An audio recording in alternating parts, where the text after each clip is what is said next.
Tikai ar 7 podcastu raidījumu ierakstīšanu jūs noteikti sev piesaistīsiet jaunus un maksātspējīgus klientus.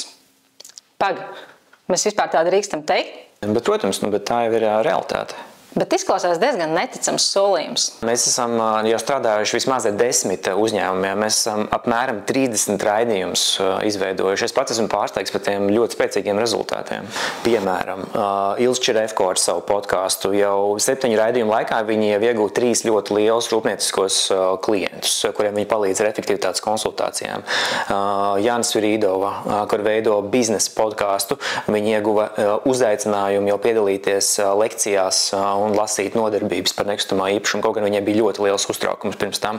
Un es varētu vēl uzskaitīt vēl vairākus piemērus. Un mums ir vienīgajiem, kuriem ir režisoru komanda, kas strādās individuāli ar katru jūsu raidījumu scenāriju. Mēs izveidosim arī visai jūsu sezonai veselu scenāriju plānu, konceptu. Mums ir filmēšana ar 2 kamerām, mēs paši samontēsim, publicēsim un parūpēsimies, lai jums arī sponsori uzrastos, kas maksās jums par reklāmas izvietošanu. Ok, izklausās labi, bet kā ar tiem, kuri vēl netic, ka viņu nozarē šis risinājums strādās? Tiem vajadzētu parunāties ar mums, un mēs jums izstāstīsim 15 minūšu laikā, kā varētu izskatīties podcasts tieši jūsu konkrētajā nozarē.